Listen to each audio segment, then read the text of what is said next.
This is Terror House Radio with Matt Forney and Bryden Proctor.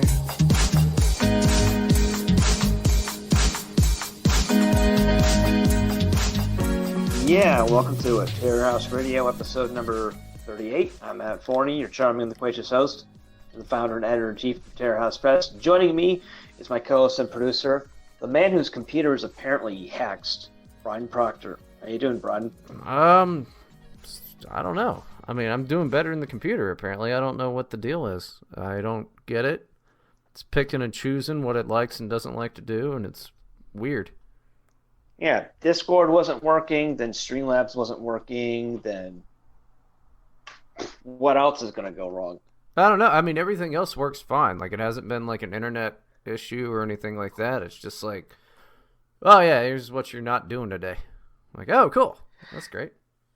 Yeah, I mean, my computer's been acting up too. Up until yesterday, I was having an issue where every time I booted the computer up, PowerPoint would open, and then it would open a couple of blank documents. Like, why? I just did a quick repair on it using Windows, and it stopped. But like, that was bizarre. Do you even use PowerPoint? I used it a few days ago for a client, but like that was the first time I'd used it in about 3 years. It was probably some weird dumb like update or whatever that like when you opened it up, it decided it was like, and this is something you're going to use every day. You're going to love it, Matt. You're going to use it every day. So we'll just go ahead and when you start up your computer, we'll assume this is what you're going to do. And yeah. I don't know if I've ever told you this story. I'm sure I haven't mentioned it on the podcast, but there was a incident 2 years ago where all of a sudden the registration on my copy of Office would stop working. Like I opened it up and it told me you have 4 days to register before your installation shuts down. I was like, I am registered. I bought this back in 2014. I installed it on this computer 2 years ago. And I had to call Microsoft tech support.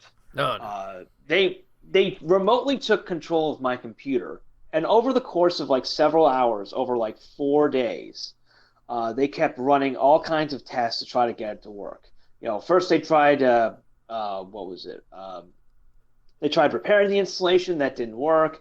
They tried reinstalling Windows, that didn't work. They did all kinds of things. And you know what happened? You know what happened? You know what the problem was? No. I finally watched one session where the Indian lady who was doing tech support was doing something on my computer and she had a command prompt open. I have Office 2013. She was running tests for Office 2016. So I spoke to her on the phone and I told her this, and like you could just hear like the desolation in her voice. Like you can just hear, "Oh my God, I'm going to get fired and deported for this." Yeah, and she was super apologetic. They don't have. But as soon as she fixed that, it was fixed in 5 minutes. They don't have numbers over there in India. Yeah, that was I have like a half-finished short story about that that'll probably end up being published at some point. But yeah, well, you could just you could just publish it now, and it'd be a really short story. Nah. It needs some more. It needs some more tender love, or maybe I'll just rework it into a poem. There you go. Everyone loves poems. Yeah, poems. Yeah, who doesn't love fucking poems? Especially, guys that write poems. That's the only people that like poems. Guys that like poems. And, I don't even think women like poems anymore. But it makes sense why, white women are, banging rappers now. Because it's kind of like, that's street poetry, dog. And they just bought that hook, line, and sinker. Because, they used to, they used to like poets. But I think really what it comes down to is probably, how all women are basically children, right? Children love nursery rhymes. So it's that's just what they're attracted to. So I think if you want to go out there and get some puss, you need to just dude, didn't Dr. Seuss cheat on his wife? He was getting puss and he rhymed all the time.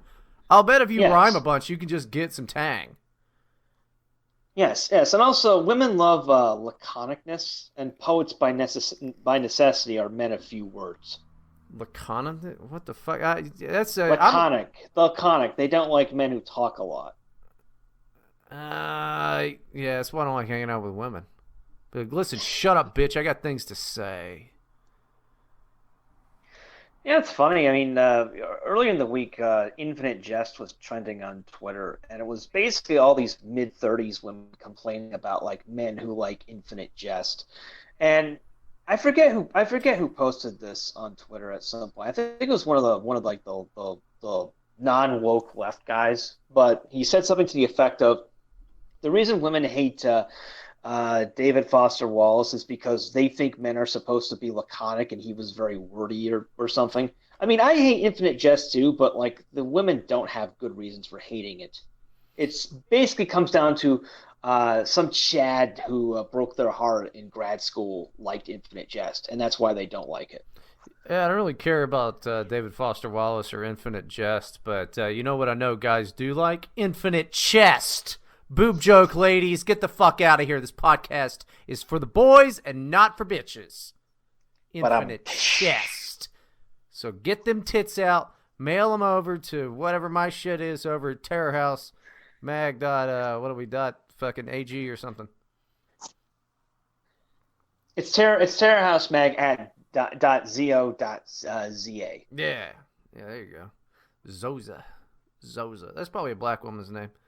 Zoza. I think that's Zimbabwe. It's Zimbabwe, actually. I was laughing my ass off the other day, just thinking about there's got to be a black woman named Antifa. I was in public.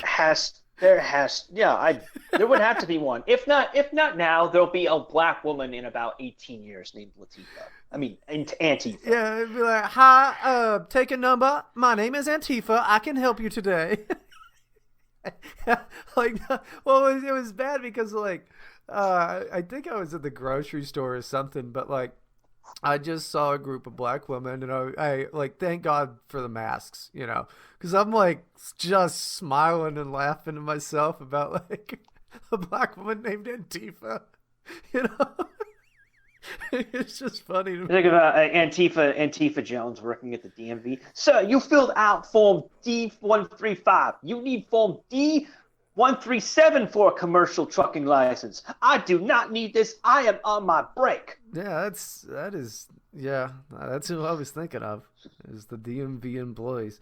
Over here in Ohio, they call it the BMV, which it's the Bureau of your Motor Vehicles, but every time I'm just like, yeah, fuck it. Why don't we just call it the NMV?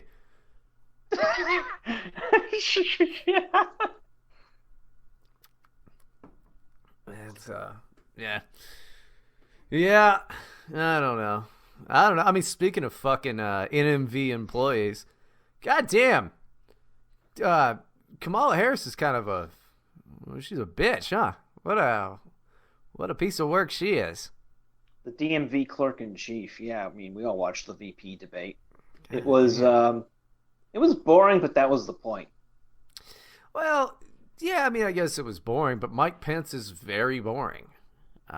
He looks like some guy who would be the president, you know, and he acts like it too. I don't know how he really is. He looks like somebody made his face out of clay. You know, he looks like he'd be, you know, a clay figurine for a stop motion, but he's just an old guy. But, yeah, he looks. I mean, there's all those 4chan jokes, but he's actually a time traveler from the future. I haven't heard any of that.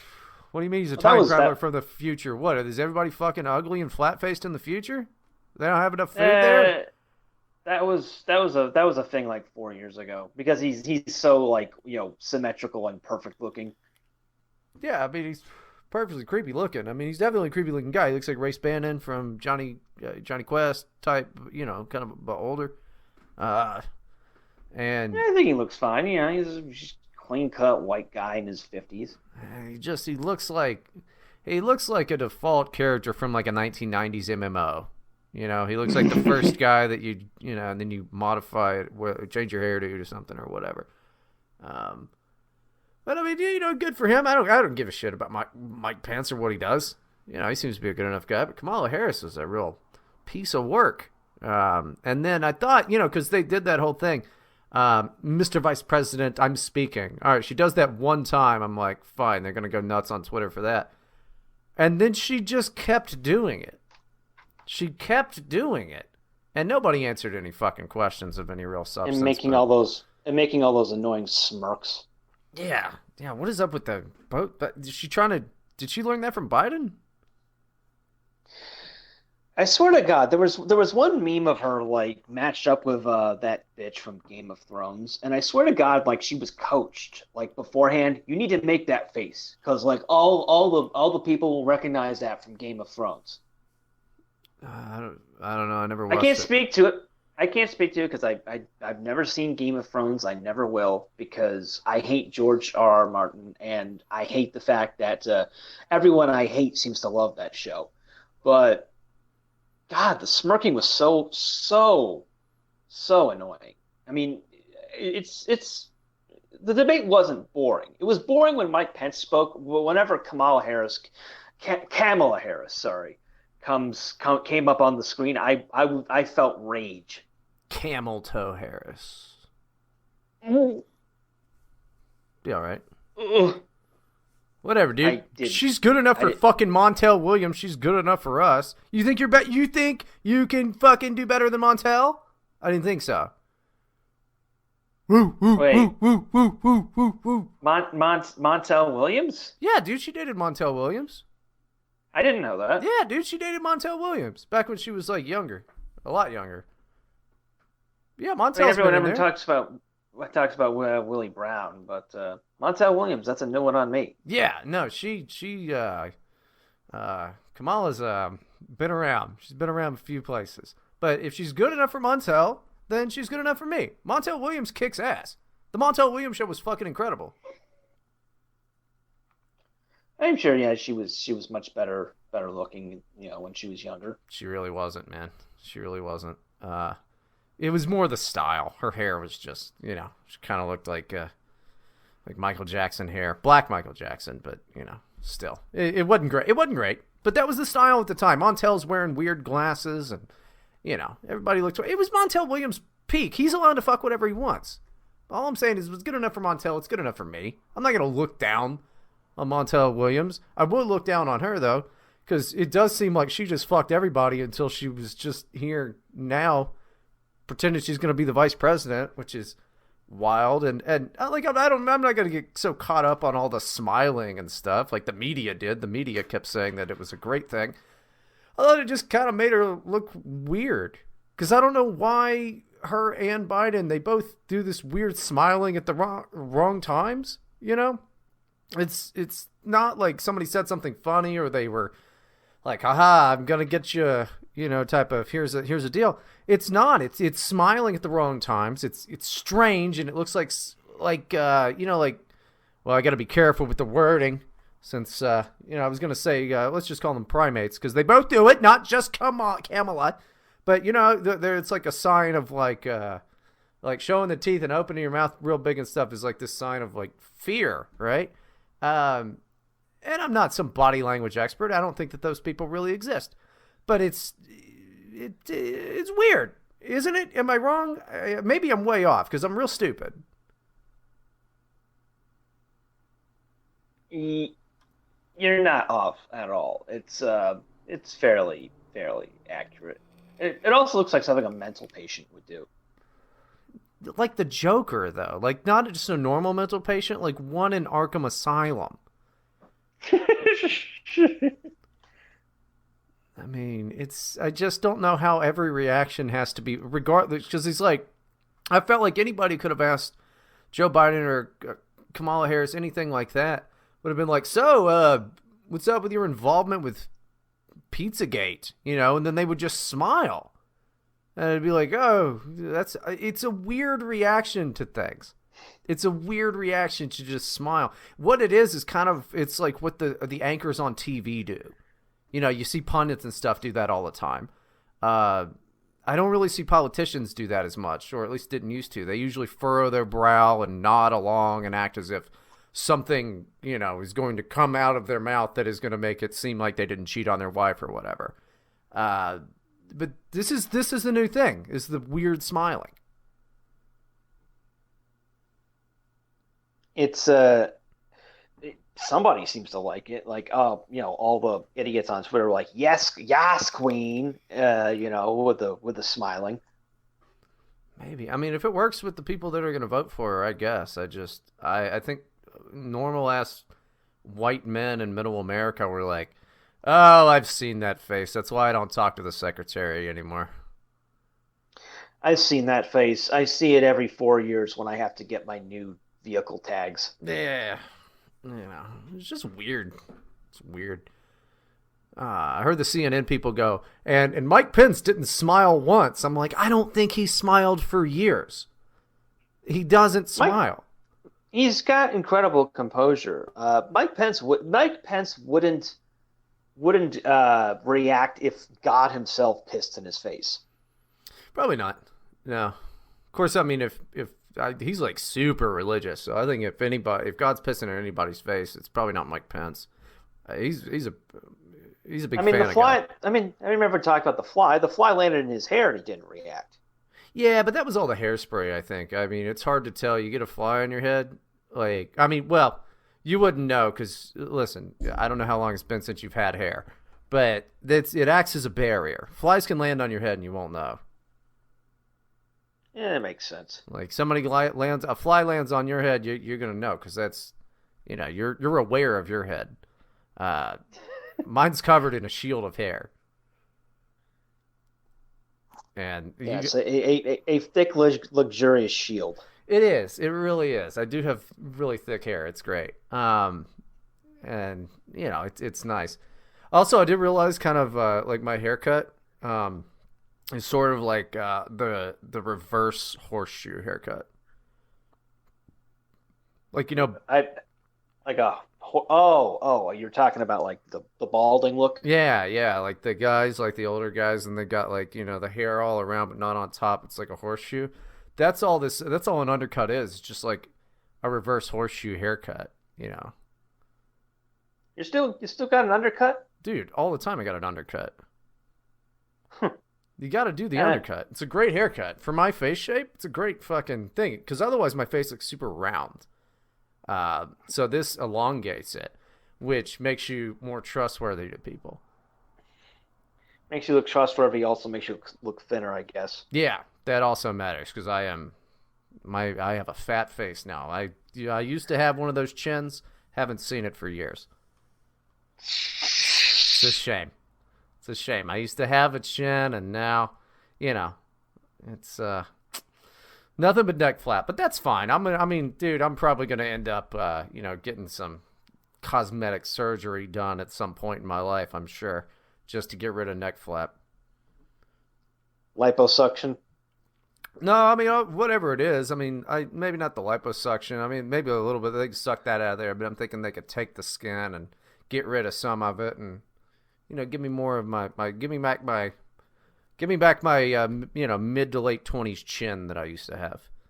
Yeah, avoid the dreaded turkey neck, so you don't look like a mid-50s woman. Yeah, see, because it's a nightmare because like I have no right under my chin. It's just gone, but I've still got the chin dimple, so it's like a fucking Peter Griffin thing going on. Like, it's not good. You could still see the dimple in there, but it's just all, nose to chest. It's all just one piece of face neck. It's just all one thing. If you were drawing it, Just no clear delineation. Just one solid mass of loose skin from your mouth right down to your nipples. Yeah, pretty much. I mean, and the lighting in my studio doesn't help. I need to work out the lighting, or maybe I'll just get. So when you're naked, you look like Dr. Zoidberg. Basically. Oh, I wouldn't know what I look like naked. I avoid mirrors. I'm not gonna do that to myself. I already feel bad enough. I refuse to look at them. Anything, I don't really look at anything from like nipples down, really, in a mirror. I just I'm like, oh, this looks good. I just assume everything else is still there. So Well, that you probably can't, can't look down past the waist because of the gut protruding out. Oh no. I listen. I can still see penis. I can still see knees. So all I know is maybe I have a giant penis and even bigger knees. I might just have weirdly large knees. I wouldn't know. Again, full mirrors, not my deal, dude. Don't want to do it. Maybe you actually have like a super massive penis, like that Mexican guy who has like an 18-inch penis. Yeah, but his is all foreskin though. His is like all foreskin, and it's depressing. Like he's just got like a mile and a half of fucking foreskin and a normal dick under that, and he's got to wear a sock on it. I figured somebody would have been a buddy and gotten him whatever surgery to fix that for him, because it's not useful to him. Well, he doesn't want to get surgery. That's the deal. Why? Because then he wouldn't have the biggest penis in the world. Yeah, but that's kind of like saying, I have all the money in the world. It's just in a trust I can't touch until I'm 99. Like, what's the point? Hey, just, it's the biggest achievement he has in his life, and he doesn't want to lose it. Nah, see, that's sad. That's not a good way of thinking. So he's got the biggest penis, and it's clearly sucking all of the blood out of his brain because he can't make good decisions. Yeah, he has difficulty standing up or kneeling, and he can't have sex with it. The news story said that like he's tried to have sex with 2 women, but like the first one had like horrific pain, and the second one, as soon as she saw his penis, was like, no. See, yeah, what's the point in having like a massive hog if you can't use it to cause women undue stress? That's the whole point. To have a Wonder Bread dick is just like so you can terrorize fucking small Japanese villages with it and shit. And yeah, I mean, I used to make the joke that like men want big dicks not because they want to please women, but because they want to hurt them. Yeah, that's not a joke. That's just legitimately true. I think that's just true. That and to like show off to the boys. You can be like, oh yeah? And then you're like, fuck. Todd's got a huge donger. It's not a sexual thing. It's just like, wouldn't you like to know a dude? You were like, Todd, bring that donger over here. Show Dave this. This is fucking insane. Look at how big his fucking dick is. It's just like a baby's arm clutching an apple, And you're like, what the fuck? Good job. High five him. Not on his dick. Don't look at it directly.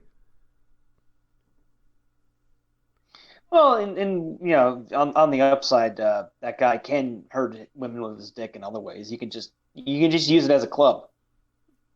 Yeah, I mean, or you just, big baff it on the top of the head and out cold. Or you can just hurt their feelings with it. You could like use it as like a ventriloquist act, and you'd be like, "Hi, I'm Dickie the Penis." Oh, fatty. And then, you're not allowed to ride the fucking bus anymore, but all the boys thought it was really funny. I'm pretty sure that already exists. It's called Puppetry of the Penis. I'm happy that exists.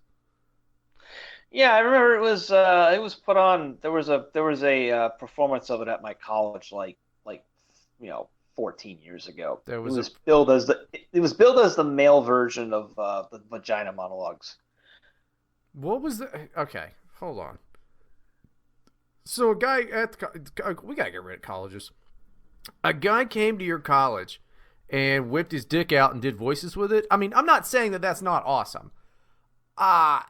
That's fucking hilarious, and I would go and see it. But I don't know. The government paid the college, and the college intern paid a man to make his penis have voices. Am I getting it right? Yeah, I have it open right now. Puppetry of the Penis is a performance show. The show was initially conceived of as the title of an art calendar by Australian Simon Morley, showcasing 12 of his favorite penis installations known as dick tricks. On New Year's Eve in 1997, he had a garage full of calendars to sell, and with requests for live demonstrations mounting, he finally decided to create an act with fellow Aussie David Friend. The theatrical contortion of the male genitalia, penis, scrotum, and testicles into various positions along with comedic narration has since spread internationally. It is humorously called dick trick or genital origami, referring to the flexibility of the human penis, testicles, and scrotum. The act was first performed on the international stage at the 1998 Melbourne International Comedy Festival in Australia. The show involves two nude men who bend, twist, and fold their penises and scrotums into various shapes. The show has appeared in Australia, New Zealand, the UK, Europe, Canada, the US, South Africa, and Argentina. It's also been the subject of... But okay. I know, I mean, penis origami, I know what that is. I can do the fucking Eiffel Tower, wind sailing, the guitar, the burger, the butterfly. That's, you know, I can do the snail, you know, I can do all of those. I know about that. But the fact that you can just, first, let's back it up for a second. He had orders backed up selling calendars out of his garage. So this was wildly popular as a calendar that people put in their homes. Which is awesome, you know, but going around to colleges, I mean, it's got to be a comedy act, clearly, you know. It is a comedy act. Like, there's no way somebody's, like, getting real serious. At least, well, maybe now, I don't know. They were like, oh, no, we can't book the penis puppetry anymore. There's not enough diversity in that show, so they had to go get a black guy to do it, and he's doing, you know. None of the white guys wanted to do the show again because they're like, my Eiffel Tower is less realistic. So, but it's just strange. I don't know what colleges do, I guess. I don't know what colleges do then. It just seems like you can't get Milo Yiannopoulos to go anywhere without them burning it to the ground. And yet there's like, hey there, mate, you want to see my dick? And they're like, book him. Well, the problem with recruiting a black person for puppetry of the penis is that a lot of the tricks require a foreskin. Okay, see, I've got no foreskin, and I can still do a lot of these fucking tricks. Like I said, the hamburger, that's easy. Now, I want all of the listeners to visualize these things. The hamburger, you know what it is. You can see what it looks like, right? You take either testicle, you wrap the wiener between the two. That's the hamburger. The snail, all right? Penis under balls make the snail shell, right? So that's the snail. The Eiffel Tower, wiener up, spread the you spread the ball sack. Eiffel Tower. Wind sailing, penis like either to the left or the right, pull the ball skin up. There's wind sailing. The wristwatch. That's you just do that one at bars. You know, I mean, these are fun. I'll bet you could do a lot more with foreskin, though. Oh, yeah, because there's a lot more to work with. Yeah, there's more clay for you to sculpt with. And of course, you know, the longer your foreskin, the easier it is. Yeah. So, I mean, maybe that one guy with his giant unusable retard dick, he could be the greatest. He's like, and this is Michelangelo's David. He just does it with his dick. I think we found a solution for him. He can be the next star of puppetry of the penis. Yeah. Oh, the funniest thing, I mean, you brought up the vagina monologues thing. The funniest, and it's dumb because it comes from The Office, but there was some pretty good writing on that show. I think it was Andy. He goes, I tried to start the response to the vagina monologues at my college. It was called the Penis Apologies. I always like that. That's a good one. I always love that one. Yeah, I mean, I don't know. Like, since the dawn of time, men have just been playing with their wieners. Because what else are you supposed to do with them? Yeah, you're just hanging out there, you know, just, you know, have fun with it. And they're hilarious, dude. Dicks are funny. Yeah, vaginas are not really funny. Like, you can't play with a vagina in the way you can with a penis. Vaginas have no sense of humor, dude. The way they look at you and shit, it's like Kamala Harris looked at Mike Pence. You know, it's just like this fucking smug, annoying fucking, like, you don't want to talk to a vagina. But a penis shows up to the party. He's bringing beer, you know. The problem is, throws up everywhere. It was a cum joke. Man, I am just fucking swinging and missing all fucking day this morning. Oh, that was funny. I didn't laugh because it took me a second. Yeah, I know. It only takes you a second. But up! Matt's bad in bed. I'm gonna get drops for this fucking show, dude. Every week, I'm just gonna have new songs. It's gonna be like, when did you buy a fucking electric guitar? I'm gonna be like, I didn't. I went to Fiverr and I started hiring bands to write Matt Forney songs every week. Yeah, you'll eventually upgrade to having like a guy with a tuba follow me around. That would be awesome. I would love to do that. I would seriously love to do that. I wonder if you could get into legal trouble for that. Just like hiring bands to follow people around that you don't like. Like just Beckloff made that joke, like, of hiring a tuba player to just follow movie Bob Shipman around, just go burp, burp, burp, burp, burp. Yeah, like, could you get into trouble for that? That's probably some type of harassment, I would think. And then, like, if he ever like slips and falls, the tuba will go like, burp. Yeah. Get a mariachi band to just show up and just like mock Cortez, you know. I did get fucking. If I had the money, I'd hire NWA to not only vote Republican, but to just like follow around. What's his name? Who's that guy that's not going to be president? Joe Biden. Because they're black. He's not black.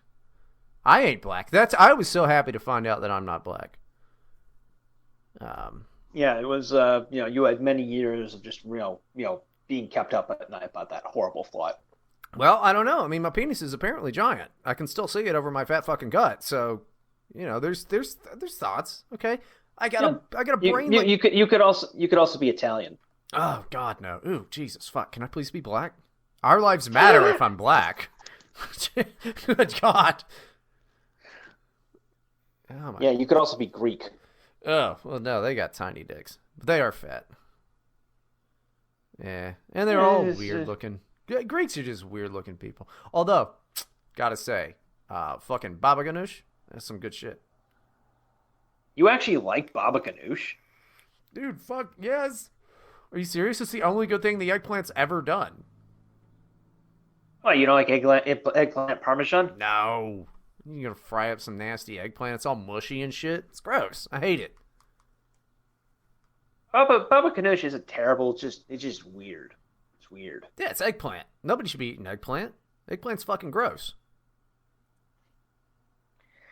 Yeah, it's like something that's like from an alien planet, like eggplant. Yeah, it does look like it would be on some alien planet. Absolutely. It's just a weird. What are they? They grow in what, trees? Probably. I think they grow on the ground. Do they? Actually, this may explain it. Did you know that eggplants originally came from Iran? No. Like, they're not native to Europe or America. They were imported from Iran, which explains a lot. Oh, they grow on a bush, like a bushel. That explains it. Yeah, they didn't look like they came out of the ground. Yeah, I don't like eggplant, dude. But baba ganoush is fucking good. It's like the chickpea, So what's the freaking chickpea good for besides hummus? Chickpeas are great. They're great, but like, what are they really good for? You need something to. You can't just be like black beans. You could just eat some black beans. Be like, yeah, black beans, red beans, same thing. I'll just have some. But chickpeas. You just gotta eat a bowl of chickpeas. No, you gotta put it with some couscous, or you gotta, better yet, make some hummus. It needs somebody to complement it, dude. It's like there's so few foods that you can't just have them on their own. Like, I'll eat a tomato. If it's a good tomato, yeah, I'll have a slice of tomato. Why not, right? But tomato is a social fruit. It likes to mingle on the burger and things like that. But not chickpeas. You're not going to just eat, here's some just chickpeas. No, you need other crap in there, dude. Eggplant, same way. Yeah. Chickpeas are like they're like the wallflower of the vegetable family. You gotta force them to mingle. Well, I mean, beans are not vegetables, are they? I consider any like non-animal matter to be a fucking vegetable aside from fruit. I don't normally go off on people that are like science deniers, because I think it's a stupid term. But what you just said is not that you should be thrown into jail for it. It's just that maybe you should be given a fine.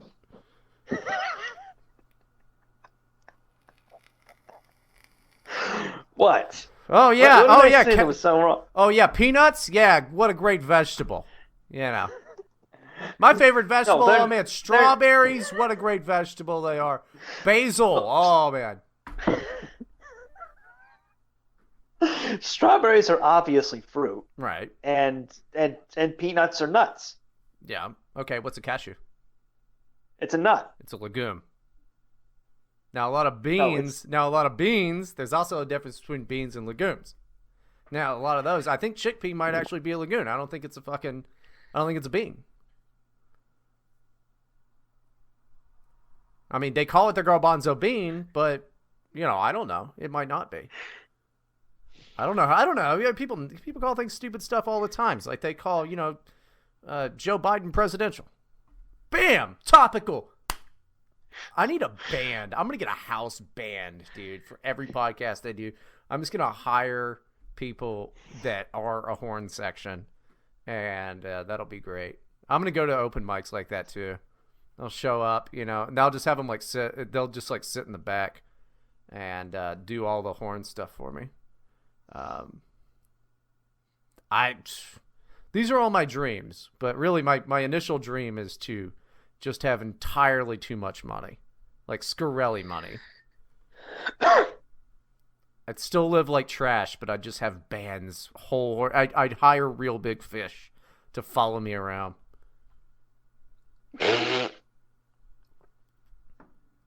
I'd partner with Sam Adams, dude. Have you heard about McDonald's doing their fucking, they had the Travis Scott meal, and now they have some guy, something Blavin or whatever. I have no idea who that guy is, though.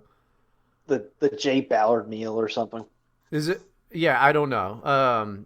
They're not changing any of these are not special menu items. These are just, here's a combo with a special, with some, celebrity partnership on it. It's fucking genius. So, what? You buy the Jay Ballard meal, and it's just a Big Mac and fries? Yeah, that one's like a Big Mac, fries, and then a Oreo McFlurry. And then the Travis Scott meal is like a bacon cheeseburger, fries, and a Sprite. And it's like, it changes nothing on their menu. It's fucking great. They don't have to do anything special at all. They just partner with some famous people, and then they sell it. And it's so stupid. And I mean, it's kind of like how Nike did with shoes for years. Jordan did not design those shoes, and now they just still the Air Jordans, all of that shit. But this is, it's really awesome. And I looked into this. Apparently, McDonald's had done this previously.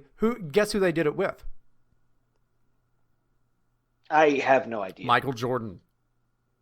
Oh. Michael Jordan is the best dude. I mean, I put his name on the shit. He's the Donald Trump of black people. It's fucking incredible. But I don't know why I don't know why they're doing that. I forget where I was even going with that. I mean, we ought to just make our own fucking the Terror House meal at McDonald's. That way people can. I was gonna suggest the Joe Biden meal, which is a fillet of fish and a glass of prune juice. They don't sell prune juice at McDonald's. Well, they should. That would be changing their menu. Gosh. I'm sure there's a McDonald's somewhere that fucking has it. Probably. I mean, they got the lobster roll in Canada. They got fucking, filet of people over in China. So they've got cheese fries here in Serbia. Huh. I think I don't know if they have those here now. I know they just came out with a cheese sauce recently, which seems like a little late to the game, you would think, on cheese sauce. Yeah, it's not bad. They also have something called the I forgot what it's called, like the Grand Double Bacon or something. That's not bad. They also have the Gouda hearts, which are okay. You know what's interesting about McDonald's though? There was this cool video I saw about him, like the head chef at McDonald's or whatever, and I forget what it was. He needed some. Oh no, I think it was like paprika or something like that. Something, and he was like, "Yeah, I came up with this great recipe," but then after we realized, they were like, "Oh, there's simply not enough paprika in the world for us to reasonably do this and distribute it, so I didn't do it." Like, that's nuts that McDonald's is that fucking big. Wow. Yeah. They'd fucking exhaust the world's paprika supply making this. Yeah. It's no. I think it was cumin. Cause okay, that makes a little more sense. Yeah. Well, that's still pretty nuts. Like, oh yeah. They'd have to, like, the McDonald's Gestapo has to like come by and confiscate, all the paprika in your fucking pantry. You're like, or the cumin in your pantry. You're like, I only use that for chili once a year. I don't really. You can just have it. Yeah, they'll have to fucking instigate a coup in Turkey or wherever the fuck the cumin is grown, and just like, yeah, we're taking all cumin now. Cumin's a fucking weird one though. I don't even know if we have any. I like cumin. Like, what's real good to use cumin on? Take some, take a baguette and slice it pretty thin, and then just put like some butter on it, or even better, because butter burns, just put some olive oil on it, and put cumin on it, and then toast it in the oven. That was a nice light little snack, man. It was pretty good. I like it. Yeah, interesting. I couldn't tell you anything about cumin. I'm sure I've eaten it at some point in my life, but like I have no idea. As far as I'm concerned, just one of those mysterious spices. Yeah, see, it's never the star of the show. That's why I like that bread. It makes it the star of the show, man. Cumin's good. Cumin is just like a milder coriander, which is a seed. Which is good. Coriander's that stuff at Chipotle that tastes like dishwashing soap, right? No, you might be thinking of cilantro. Oh, cilantro. Yeah, that's it. Cilantro. Yeah, coriander is ground up. Well, it's coriander seed is what it is, but it's a ground up seed. I don't know what a fully grown coriander plant looks like. I have no idea. But, yeah, it's like a brown thing. It's used in chilies a lot. And soups. Like any dal soups that you're going to get. Like, your wintry soups. I put a lot into those. I like those. But yeah, coriander and cumin, those are good. But yeah, cilantro, that's a completely different thing. That's a completely different vegetable, Matt. I'm getting learned here. Yeah. Well, it was somewhere around the time that everything that's not meat is a vegetable came into play that I thought maybe you probably wouldn't know about cumin. I specified that fruits are not vegetables. Yeah, it was an afterthought, though. It was an afterthought. Okay, here's a real question for you. How do we classify mushrooms? Mushrooms are a fungi. Okay. So they're not a vegetable, right? Because they don't have any seeds. They have spores. They're just a fungi. We eat fungus. I prefer to think of them as vegetables because fungi just sounds gross. Yeah, yeah, they can fall under the vegetable thing, I guess. Because they do, like, they've got, they don't grow from trees though, and they don't have any seeds. So, I mean, I don't know. They could be like a root type of vegetable thing. I mean, they're under the vegetable thing when you're ordering pizza. They're under vegetable, but they've got spores. That's how they get out of there. So I think for pizza places, because they're fucking Italian, we can put them under vegetable. But normal people, we should probably, differentiate between them. But maybe I'm wrong. I don't know. I'm not a mycologist. Mycologist, is that actually a word? Yeah, I'm pretty sure that means he's a mushroom scientist. Oh, right. Mycology. Yeah. Is it? No. How do I spell that? Mushroom. I know it has a Y. It has a Y. Scientist has a Y. Yeah, it's mycologist. No, mycologist. I know. Yeah, it's mycology. I knew I was right. Look at that. Now, Matt, why would I know that the study of mushrooms is called mycology? I don't know. You really like mushrooms? Completely legal reasons, okay? Oh.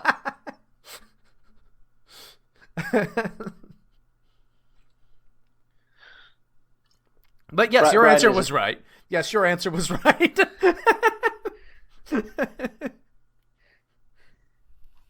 Bryden is he's an amateur mycologist. He likes to go out to the forest and just look at all the mushrooms. Just look at them. Just look at. Well, that's the second thing you do. First, you go out to the forest, then you look at all of the mushrooms. But yeah, no, I mean, and for the record, I'm not really much of a mushroom guy. Too emotional. The funny thing is, like when I lived in Olympia, like you would see people would head out into these national parks and shit and just go mushroom picking because like they're everywhere. I forget what it is. I think it's the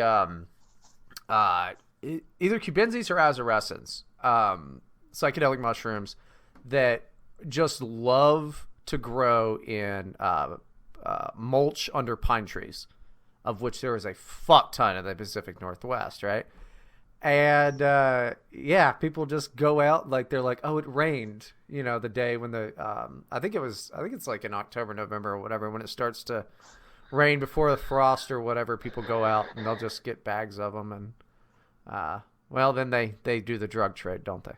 So, but yeah, they naturally occur.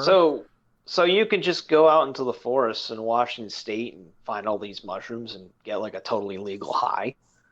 No, it's not legal. They're still illegal to have, dude. They just can't find the earth for growing them. Like, I mean, they occur. It's a naturally occurring thing.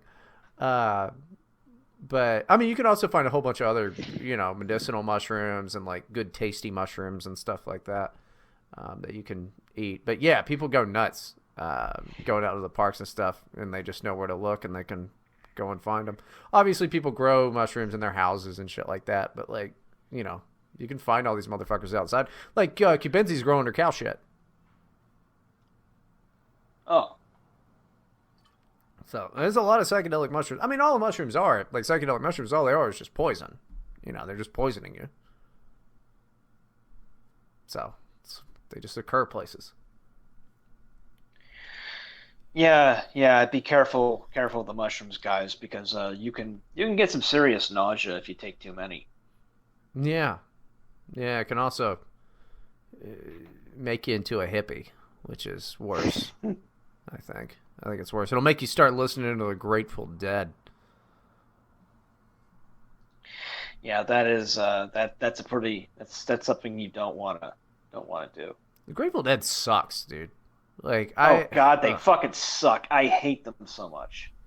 It's more their fans, but like the music itself is just not great. I don't know. Well, their whole thing is just improv, and it's not particularly good improv. They just fucking play random shit. Oh, but wait, weren't you defending jazz just a few episodes ago? Yeah, there's a difference between jazz and what the Grateful Dead do. Jazz requires technical skill, whereas the Grateful Dead just wail on their instruments. Mm-hmm. All right, Grandpa. Back in my day, before you Grateful Dead traveling around, all it is dudes on drugs trying to play guitar.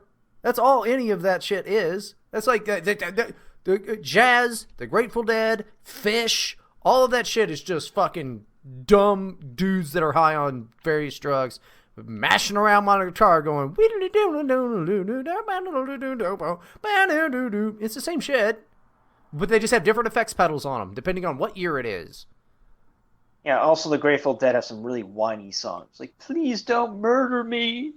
Well, I don't think necessarily it's whiny to say, please don't murder me. I don't want to be murdered. Well, the response, the song is about a wolf. Oh, I don't know. I can't listen. I haven't listened to any of that shit. the same people that tried to introduce me to the Grateful Dead were also the same people that were like, listen to Bob Marley. And I'm like, why don't you just sell me these drugs and leave? Like, I like Damian Marley and like, I like Lee Perry, but Bob Marley's a little bit much for me. He's a little nerd. Bob Marley sucks.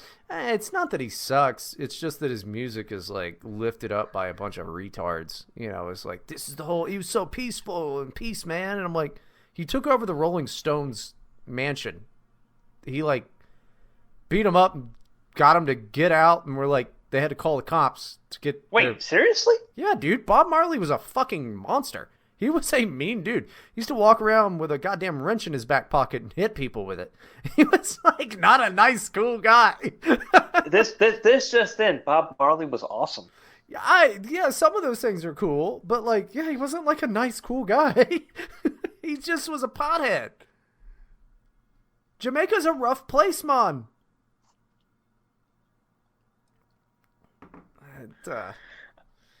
I'm just visualizing Bob Marley chasing after Mick Jagger with a wrench. I mean, I don't know if that's how it went down exactly, but he did. Go and look it up.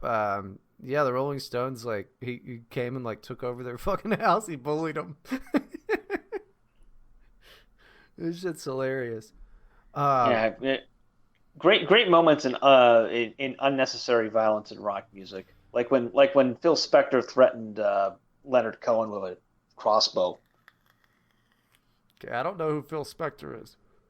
He's a famous music producer. He went to prison like 10 years ago for killing some chick.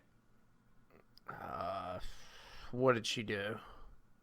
I think they were having an affair, and he just bludgeoned her to death in the back of his car or something. Well, it's not a good enough reason, I don't think.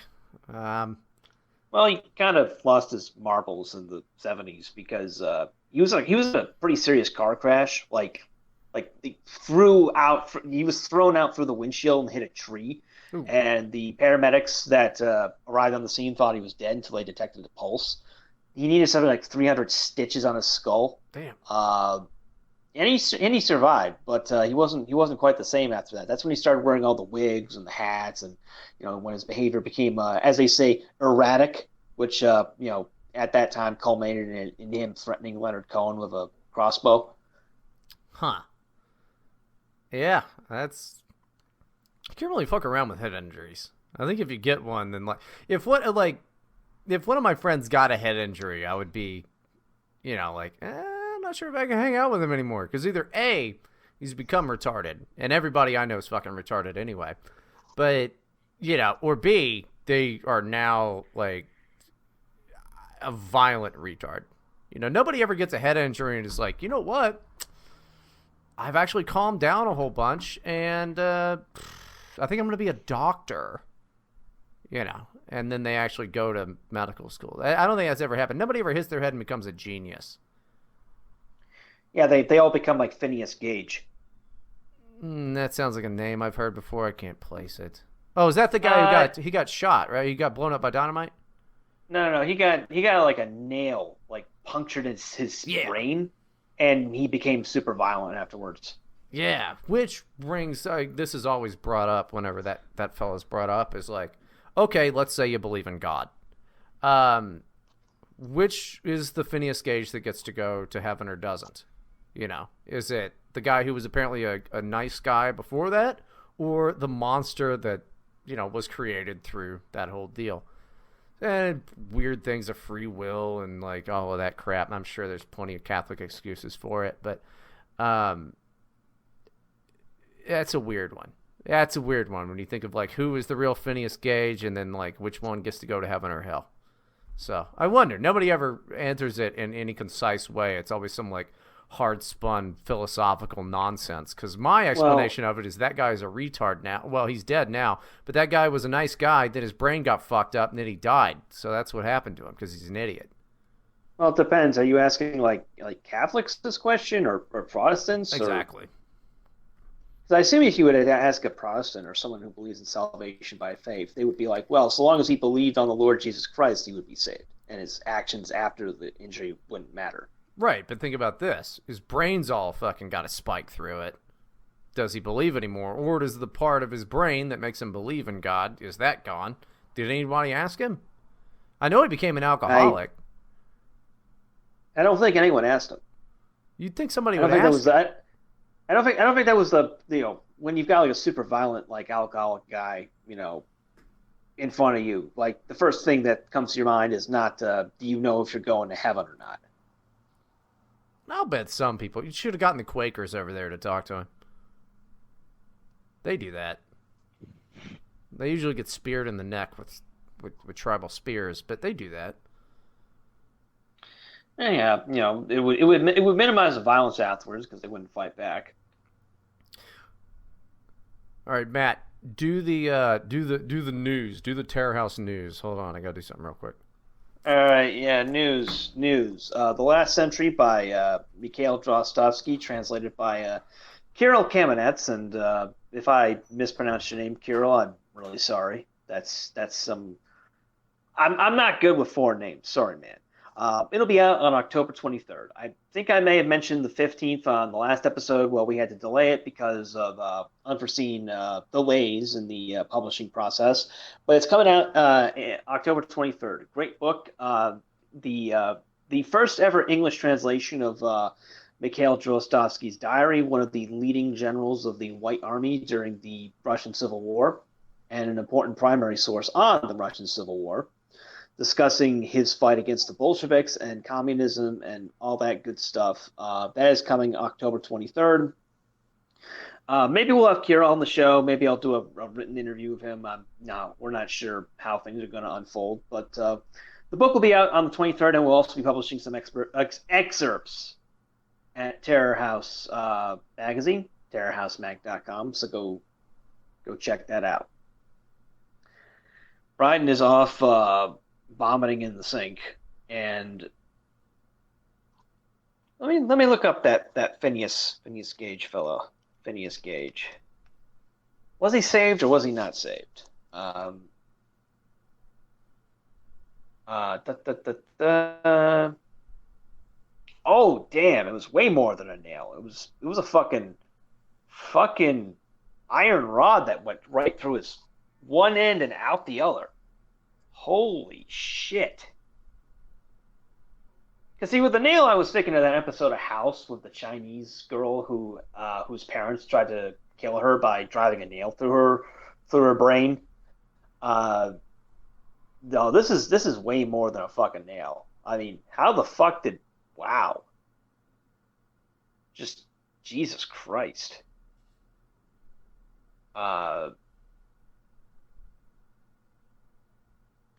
Long known as the American Crowbar case. The brain's role. Here we go. A report of Gage's physical and mental condition shortly before his death implies that his most serious mental changes were temporary, so that in later life he was far more functional and socially far better adapted than in the years immediately following. His accident social recovery hypothesis suggests that his work as a stagecoach driver in Chile fostered this recovery by providing daily structure and allowed him to regain lost social and personal skills. It's not, wasn't a totally unhappy story. Damn. Where the fuck is Bryden? This is interesting. Yeah. Da, da, da, da, da. Wow. I mean, this guy, wow. He's fucking iron rod right down for the middle of his fucking skull.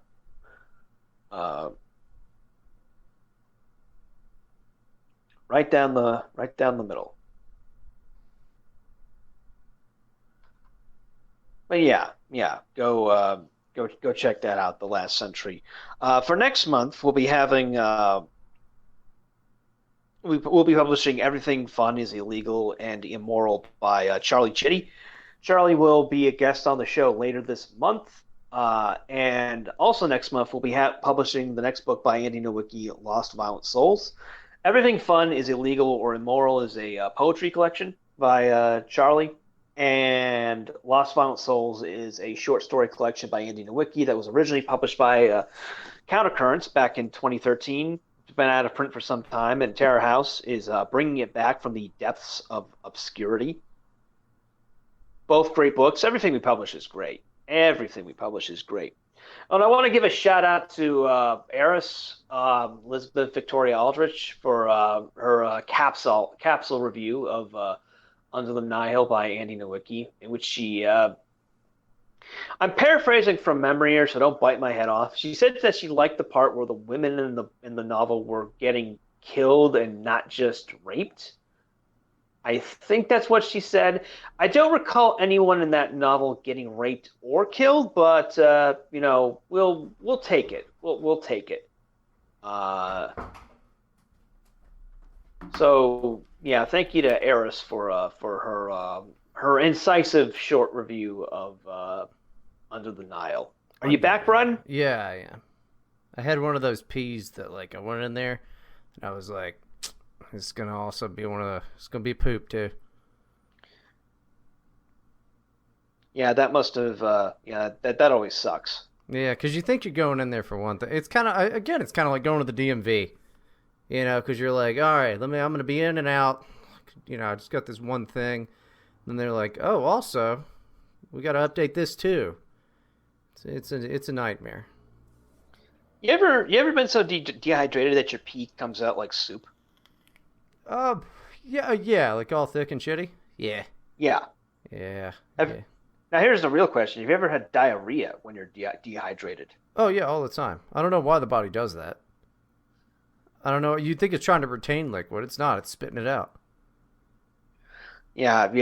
The last time that happened to me was at a Trump rally in Iowa 4 years ago.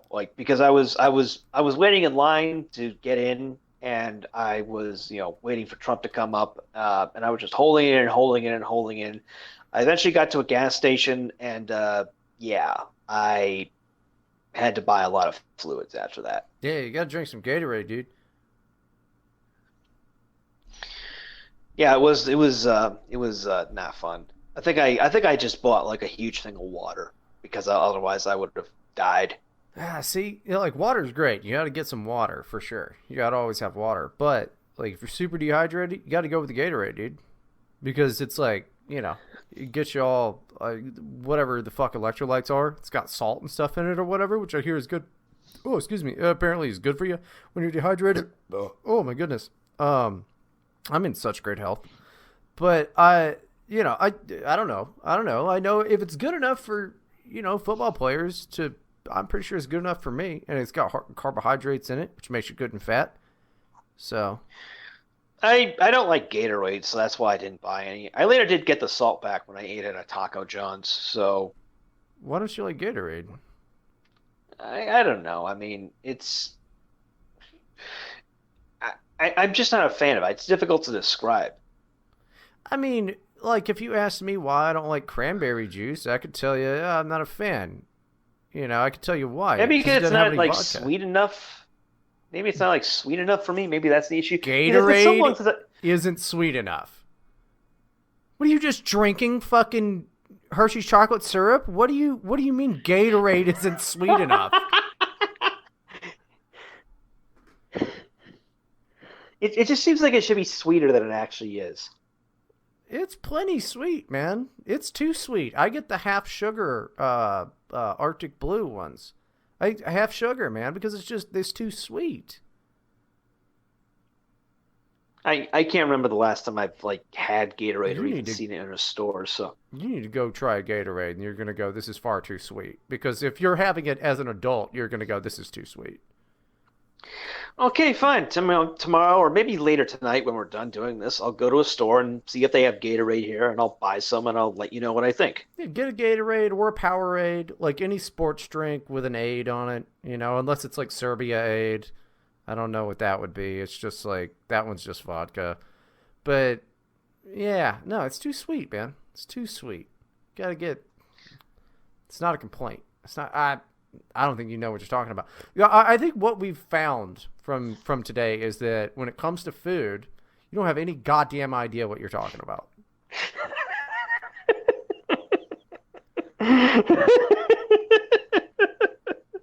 Really? Yeah, I think so. I think that's what we found is like you don't know anything about food. You've been away for too long. You don't know anything about American cuisine. Oh, I don't know anything about grease and sugar. Apparently not. Apparently not. You're like, oh yeah, this is too greasy. It's like that's a carrot. So, no, we don't even try to deep fry those. No, I know way more about food than you do. I don't think you do. Name a food fact. Whip out a food fact. See if I know it. Quiz me on food. Rocky is very good for curing viruses. Rocky? Like the Rocky, movie? Yeah, sure. No. I guess like because you need to get some rest. Yeah, sit down. Watch all the Rockies for all I give a shit. Get some rest. Have some Gatorade. You'll be fine. Yeah, it's great for curing. Rocky's great for curing viruses. Sure. Knock the virus out. Adrian, I don't give a shit. Whatever you want to watch. Whatever. Nailed it. Next question. Wait, question? I guess. I thought we were doing facts. That's a fact that I fucking nailed that question. All right. Matt, I'm talking. I'm speaking, Matt. Mr. Forney, I'm speaking. Okay, Miss Here, Mr. DMV lady. Let me make up a quick quote from Abraham Lincoln.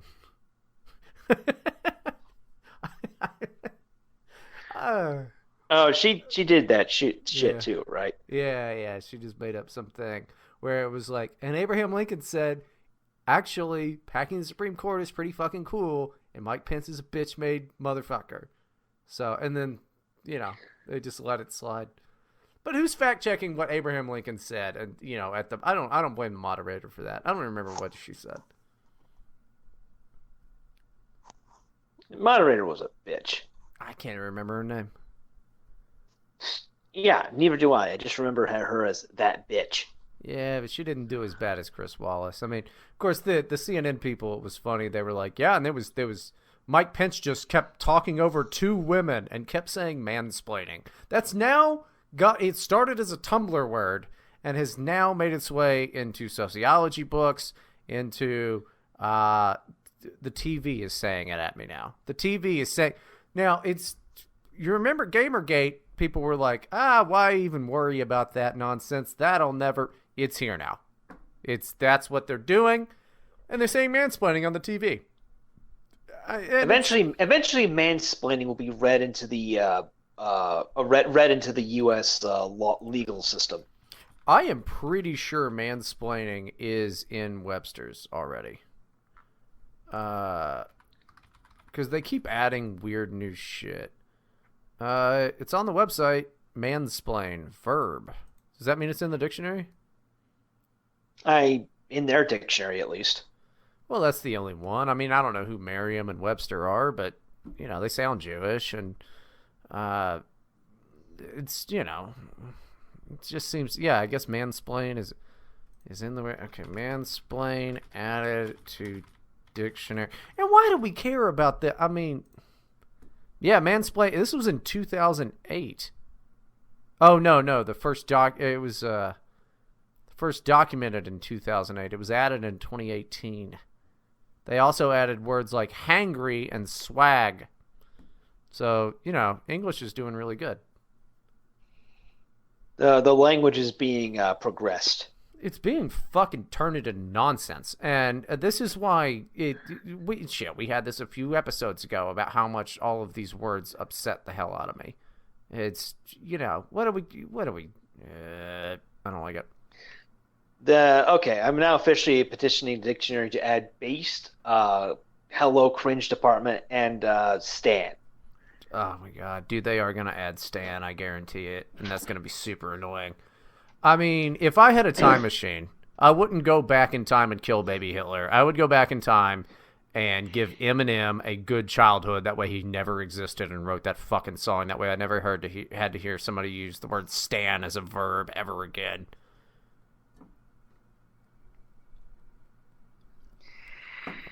Damn. Yeah, I know. Serious times call for serious measures, man. I am the one who time travels. I got to go back and raise Eminem right. You have to be the father he never had. Yeah. Yeah. That'd be fun. Oh, well, he did, yeah, because, he does have, well, he clearly got a dad, but I guess his dad, like, came back later and was like, what's up, Marshall? And then he was like, here's some money, and then it didn't work out, which always happens. Like, if I became a very famous person and I never knew my dad, at no point would I go, oh, good, here's a bunch of money. You know why, Matt? Yeah, I know why. I've seen what happens every time anybody does that. Has there ever been a celebrity story of like, and then his dad came back and they have a wonderful relationship? I don't know why people don't learn from other folks' mistakes. Yeah, it never fucking works. I mean, there was a case of that Danish film director Lars von Trier or whatever his name was. Who's that? The guy who directed, him. He directed Nymphomania, Melancholia, a bunch of good horror movies. He discovered when his mother told him that the man he thought was his father was not his father. That she had cheated on her husband with some other guy so that she could have a son with artistic genes. So Lars von Trier tried to get in contact with his biological father, and like the two of them had a number of meetings which were described as incredibly awkward. And eventually, the guy told von Trier, "Don't contact me unless it's through our lawyers." Dude, that guy is awesome. Like that's what, if somebody came to me and were like, "Here's your son," I'd go, "Yeah, don't contact me unless it's through our lawyers." Like in a second, he's like, "But Papa, I am about 80 years old." And I would go, "I don't remember banging an Italian. All right, get out of here, you little spaghetti-o." I like the way he put it. He's like, after he found out, he said to the press, like, "I used to think I was Jewish, but now I'm apparently more of a Nazi." Oh, God. Because his real biological father was German. Yikes. Yeah, that's a rough way to put it. You probably shouldn't say that to the press because they'll run wild with that. But shit, I guess because he's the one he did that one with like the 9.5-minute rape scene in the tunnel, right?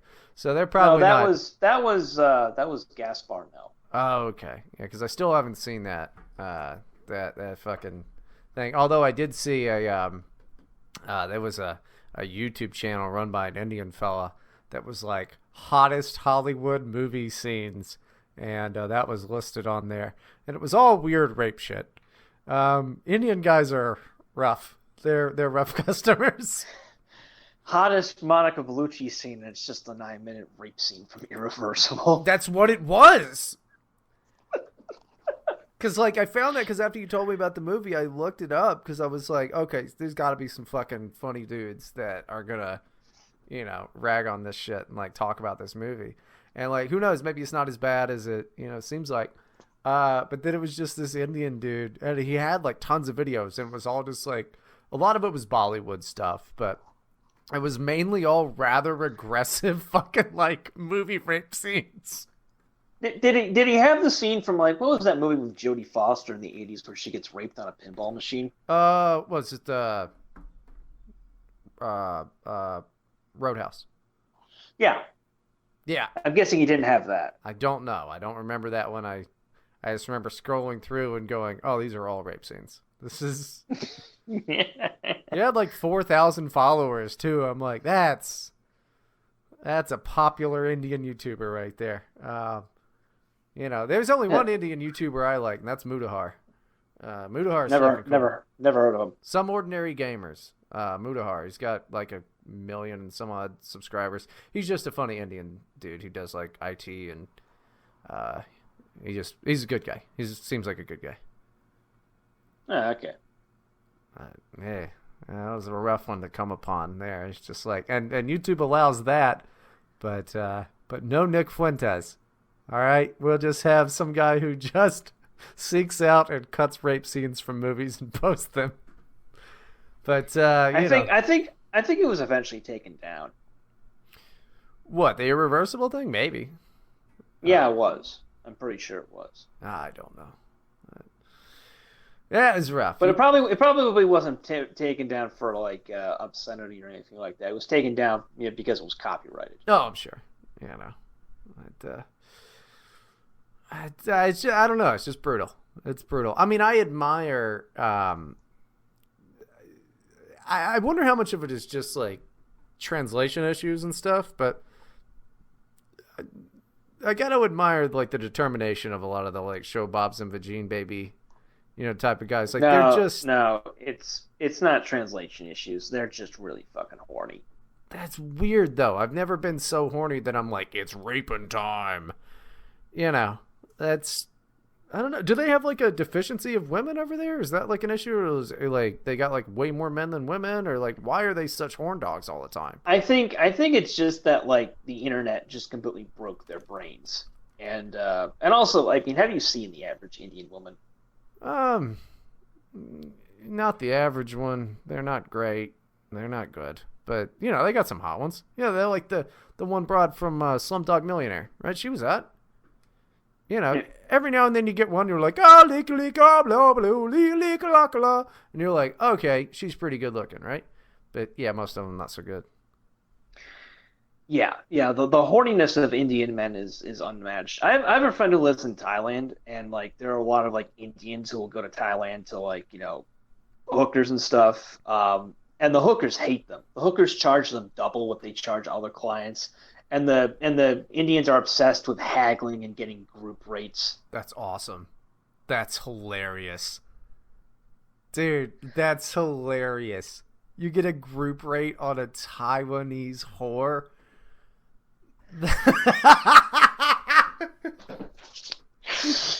Oh, no, dude. But then you could have, it's like instead of Groupon, it's Garoupon. And also a lot of the hookers won't deal with Indian clients because a lot of them a few of them will actually demand refunds if they come too fast. That has happened. How do you demand a refund for great service? I don't know. They somehow do. It's like, you say you be with me for 1 hour, but I come in 10. Refund. That's just great service, dude. Like, I mean, like, I want to try that on something else. It'd be like this meal. I bought a 4-course meal. Okay. It was so delicious. I'm not even hungry anymore. I'm gonna need a refund. That makes actually more sense even. That makes more sense. It still doesn't make sense, and you can't do that, but it still makes more sense. Then like, here's great service. I mean, and you know what? Just figure it out. You got. If you paid for the whole hour, utilize the entire hour, man. Like, that's fine. You just want out. That's okay. Fucking get back in there, Mr. Quickster. Get back in there. Figure it out. Dude, seems like give you 10 minutes. You can be back in. You can do it again. Seems like you're getting more bang for your buck. Literally more bang for your buck. Have her give you a massage while you're waiting for your refractory period to end. I don't want a massage from anybody, especially a Taiwanese whore.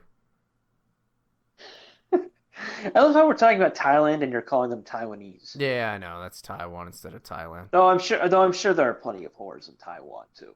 They're a bunch of fucking, they're whatever they are. It's Thai hookers. I mean, I don't know. I just can't imagine trying to ask a hooker for a refund. Like, even if you get AIDS, it's just like, well, that's the way it goes.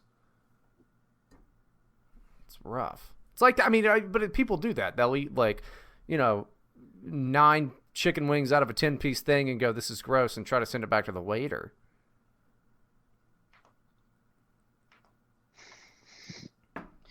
Yeah, that is that. You cannot ever truly comprehend the horniness of the Indian man until you see things like that.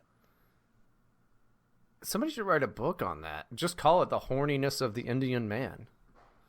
I feel like I should, but I need to like see more direct examples of it in action. You need to see more horny Indian men. In person, not They just just, over the internet. yeah, you gotta just go out there and seek out horny Indian men and spend time with them. You know, really get to know them. Maybe disguise yourself as a Thailandese whore. You'd be the greatest fucking undercover journalist of our time.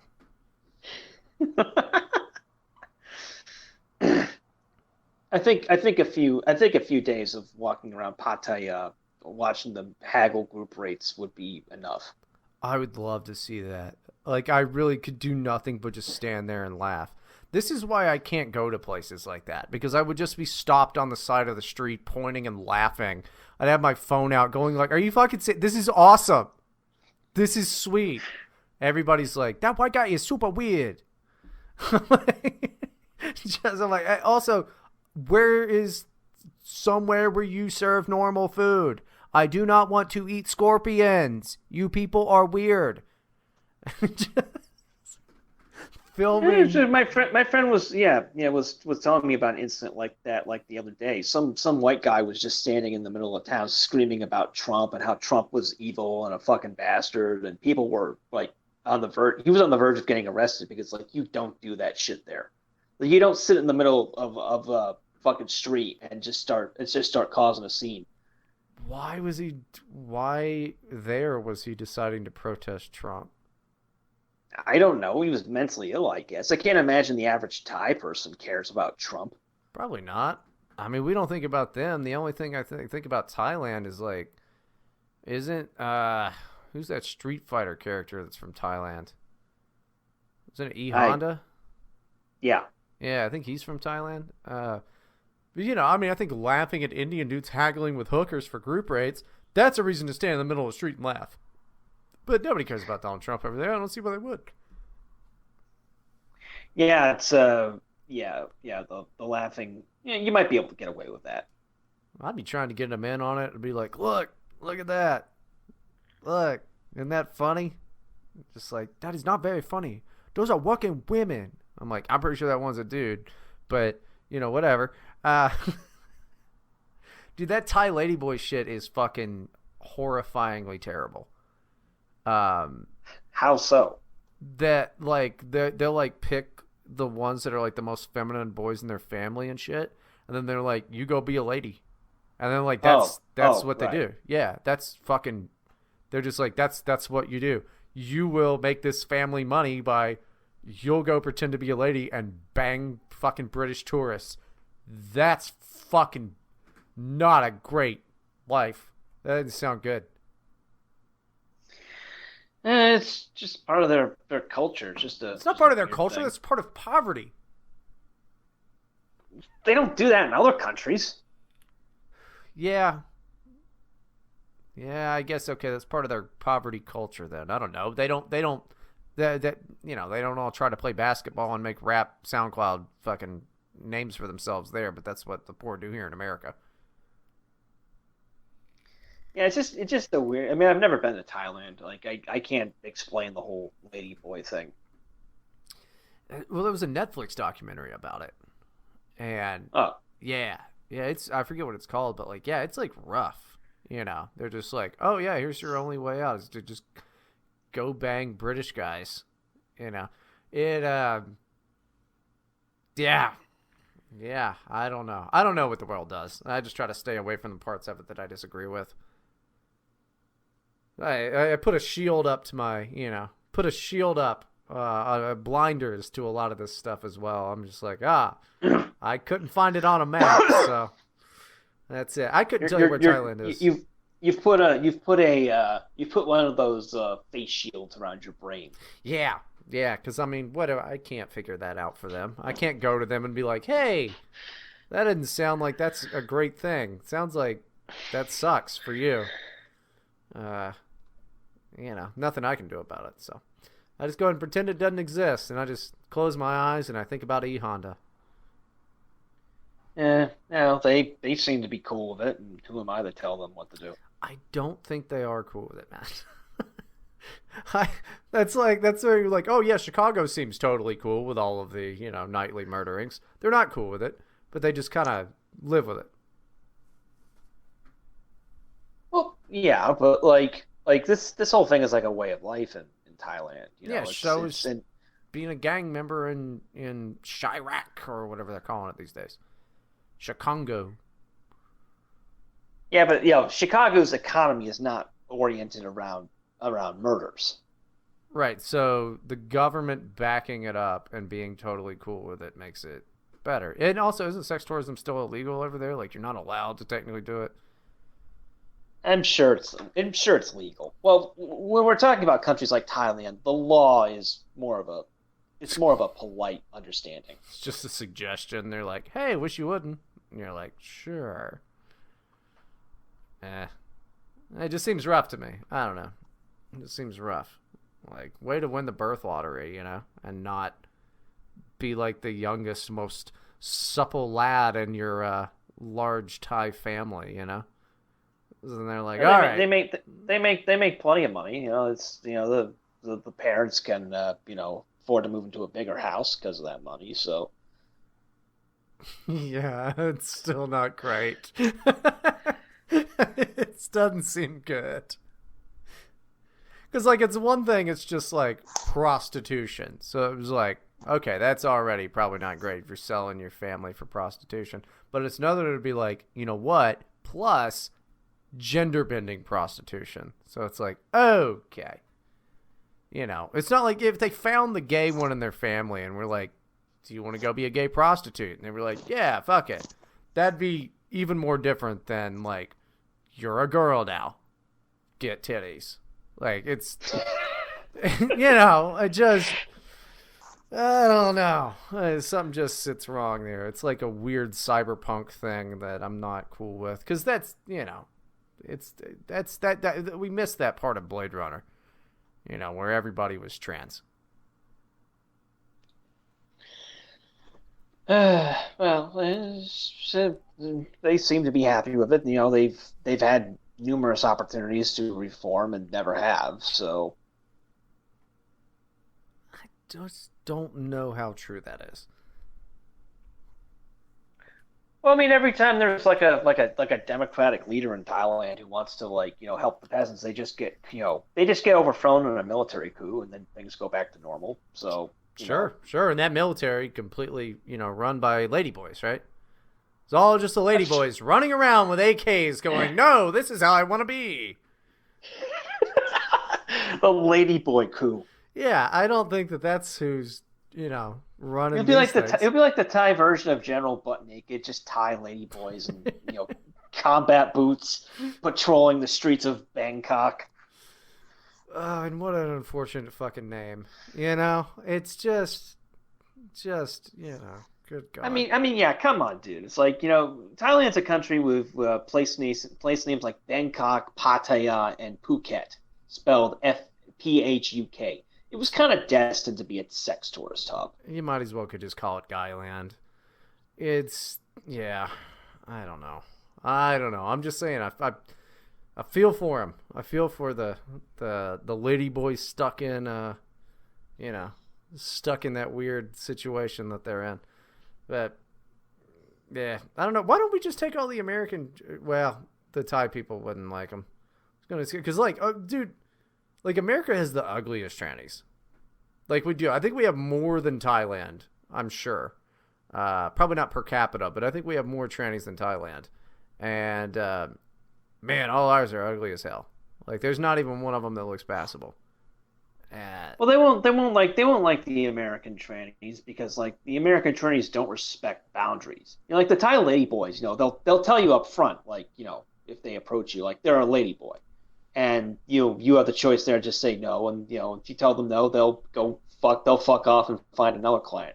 Whereas an American tranny will be like, you're transphobic. I'm Twitter, do your thing. Yeah, we should. That's what we should do a U.S. invasion of Thailand though, and we should have the first. They're mad about no trans in the military or whatever. We'll make the first trans battalion, and then we'll just send them to Thailand, and we'll go, oh, that mission didn't work out.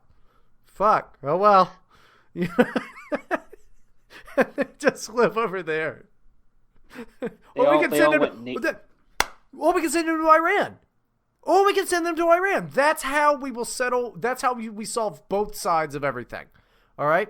Coincidentally, Iran being the country with the second highest number of sex change surgeries. Exactly. So that's what we do. We take the 1st Tranny Battalion, right, ever, and then we'll also call them the 1st Tranny Battalion or whatever they want to be called. We can call them Team Red. We can call it whatever they want. And we'll send them over to Iran, and that'll be our ground invasion of Iran. So that makes the right happy, like the establishment right. And we'll go, well, we tried to do something with Iran. Yeah, we sent a battalion over there, boots on the ground. And then we'll do that. And then when that doesn't work out, then we'll leave Iran alone. And then us and Iran, we could be like, you know what? No more conflict between us, all right? We're sorry about that. You go and keep those women. We'll work things out. Now you just got to figure out what to do with Syria. Probably recruit the Thai. They'll send their ladyboys over to Syria. They don't know the difference. They're Syria. And then the only people that's mad at us is Thailand. And who are we going to fight? E-Honda? Exactly. We can send Guile over there and we're good. Besides China, I just solved everything. Make Russia deal with China. Nominate Bryden for a Nobel Peace Prize, I guess. Oh, dude. A Nobel D's Nuts Prize.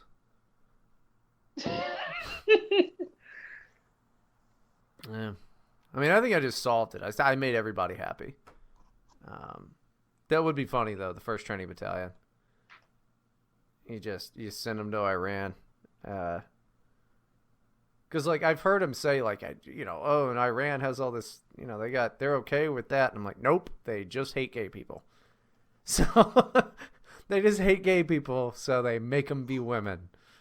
It's rough. Rough stuff. Gotta love the fucked up psychology that leads to that. You can't be gay, but we can make you into a woman. I don't know. I mean, these are the same people that said they could kill coronavirus by rubbing essential oils on their buttholes. So, Iran is not they're just a barbaric fucking place. And they, previous to that, they I don't know, had books and shit. And then they were like, revolution. And then now it's, that's kind of a nightmare to think about. That could easily happen to America. It's like, people were like, wow, you remember how cool this was? And then these weirdos take over and it's like, they're talking about black girl magic. We're all got to go to they're like, free healthcare. What they forget to tell you is that it's all voodoo. Because the witchcraft shit, that's popular for some reason among people. They're like, witchcraft. So they're burning candles, pouring wax onto your butthole, trying to fucking, clear up the goddamn herpes outbreak the mandatory herpes that everybody's going to have. And then, you get a cold, they throw you in prison because they say it's coronavirus. That's still going on in 2045. It doesn't seem like a good spot. It doesn't seem like a great place to live, future America. If we don't just take action now. Some people will call it neoconservative. I call it a preemptive strike on Iran using the strength of our trans military. All right? The few, the proud, the bleeding. They should go.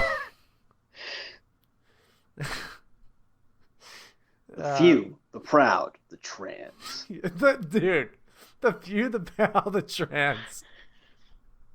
Oh my god, man. Mad Marines instead of Marines. I don't know. We'll get that's who the Space Force really is. That Donald Trump has yet to release these documents. That's who Space Force really is. Is he's sending all of the trans people into space. He's just like, this is actually going to be our first all Democrat branch of the military.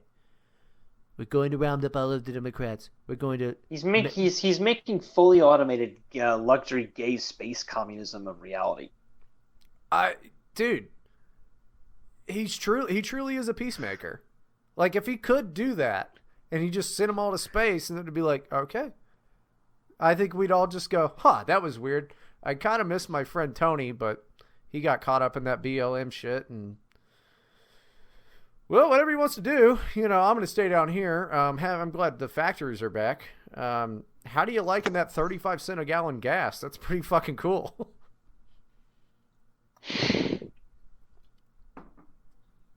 Yeah, after all the fracking wells are opened, the oil will flow from the earth like water. Dude. Well, what's weird to me, why is that like? Oh, well, I know why, but like fracking isn't considered that big of a fucking deal anymore, from what I can tell. I know that like the younger Democrat people don't care. They're just all for whatever Trump is against. So now that Biden and Kamala are for it, what happened to like the Republicans have remained unchanged on this? They're going, yeah, frack. Remember, drill, baby, drill, and all of that ridiculousness from Sarah Palin. I think everyone just kind of conceded it was necessary for energy and independence. I guess that would be a nice thing if people admitted it, though. Like if the Democrats just went ahead and went, "Oh shit, actually Donald Trump did a good thing. He made us energy independent. That's pretty dope." I mean, the same exact process happened in the 70s with the Alaska pipeline. Like everyone was against that because like, oh, it would ruin the environment. And then the oil embargo happened, and people were suddenly like, oh God, we need domestic oil like now. It is kind of funny how it's like, let's not ruin our environment here in America. Let's destroy. These are the compassionate people, the very compassionate people who are like, let's destroy the land. Everywhere else all around the world, and we'll just pay more to import their shit. I think I gave you that article right from CNBC, like speculating that a Biden presidency would lead to an increase in oil. Yeah. Because he would get rid of sanctions on Iran, but he would also strangle American fracking. So we'd be more dependent on foreign oil.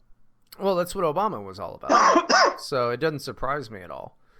Yeah, there was actually now that I recall this, I lived in North Dakota during the 2012 election, and I was working in the oil fields. There was a lot of speculation that the Saudis were funding anti-fracking efforts. Yeah, I could see that. Why wouldn't they? Yeah, it would directly hurt them if America became less dependent on foreign oil. Yeah, that makes perfect sense. Of course, like why that their whole thing. The reason that they just eat gold flakes off of Instagram girls is because of the oil there. They know how great they have it. Fuck me, dude. I want to go visit Dubai. That place looks fun as shit. Now, I can't afford even a day there, but like it looks fun. Dubai is surprisingly cheap, actually. Is it? Shit, man. Because Dubai looks awesome. I watched a bunch of YouTube videos on it, and it like all of their stuff looks really cool. Like, it looks like a really, like, fun place to visit. I wouldn't want to live there, but it looks like a really fun place to go and visit. It's probably no more expensive than Cincinnati. Really? Huh. Shit. I mean, you got to remember, like, 85% of Dubai's population is, like, foreign guest workers. So, like, they can't. I mean, granted, they probably aren't treated the best, but they have to be able to afford it somehow. Now, the problem is you can't drink there, right? Oh, you can drink there. Oh, okay. Well then, yeah. Then you're thinking of Kuwait. Yeah, which always sounds like Kiwi to me. It sounds like a food, doesn't it? Kuwait. Like it'd be like, oh, they have Kuwait here. Like I haven't had that in forever, and it's just like some weird seed dish. But yeah, I mean, Dubai sounds fucking cool as hell. Like rappers. And by the way, I was right. I looked it up on the Numbeo cost of living index. The cost of living index in Cincinnati is 65.65, and in Dubai the cost of living index is it's 67.54. So they're basically about the same. Right, and if I'm only going for a week, like who gives a shit? The most expensive thing would be flying United Emirates over there, which I've always wanted to do because those are nice flights. Yeah. I mean, and even that's not that expensive. I mean, I think Qatar Air or whatever it is. Like they've got flights from Chicago now. They're like super cheap. Like you can go from Chicago to Dubai for like $600. Oh, man, I gotta fly United Emirates, man, because that's the best airline. They got like crazy shit. It's like for rich people and shit. So I never heard of them. Oh man, you gotta look them up. It's nuts.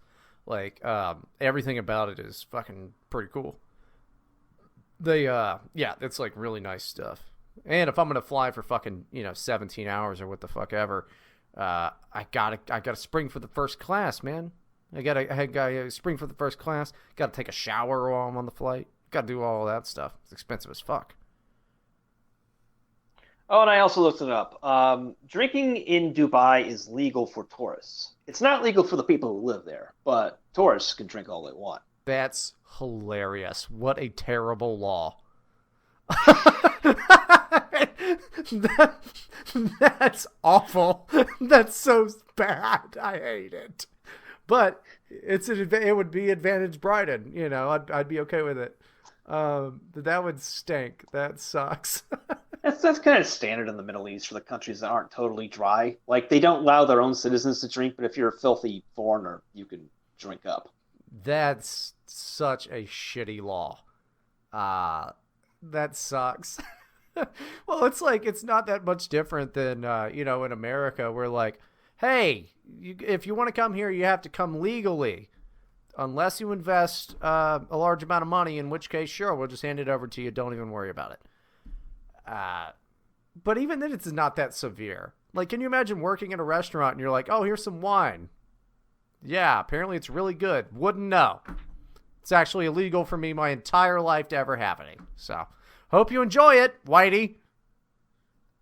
Oh, it's also illegal to be intoxicated in public in Dubai, which, I mean, how the fuck are they going to determine that? Unless you're super fucking drunk.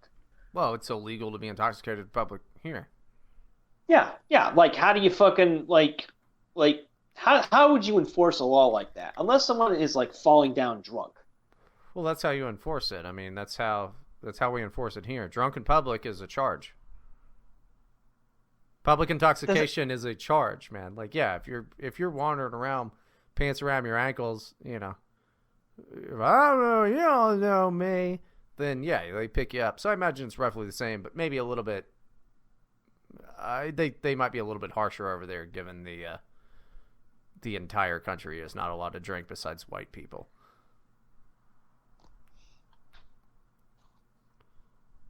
It just seems rough. I don't know how you make that law. You're like, all right, nobody can drink except tourists. Well, I mean, they're all serious about the whole, Muslims are not supposed to drink thing.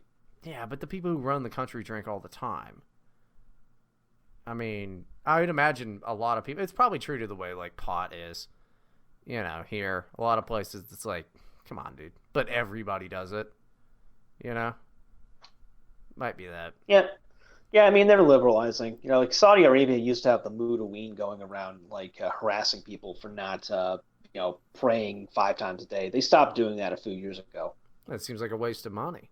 See, capitalism eventually wins everyone over. That's why capitalism is so fucking awesome. It eventually wins everybody over to what used to be Western, ideas of like, hey, leave that guy alone. And now we don't have that as much over here.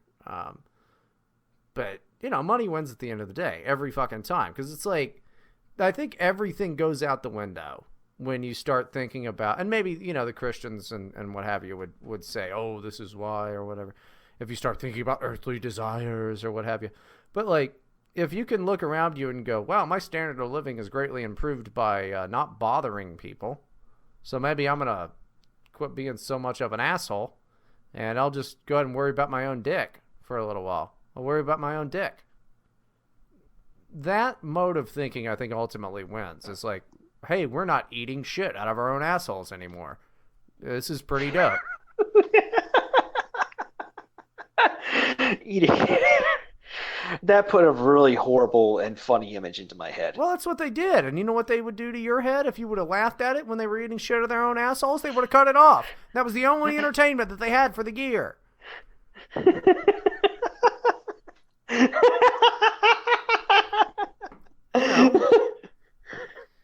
It's true, though. I mean, it's like capitalism ultimately wins. Capitalism always ultimately wins. But we've gotten too fucking caught up sniffing our own farts over here with, like, how great the capitalism is. And that's why everybody's like soft little fucking baby, you know? So we're just letting a few companies take over everything. But the problem is so many people work for those companies or want to work for those companies that it's like, whatever. And soon they're going to force us to, you know, eat our own shit.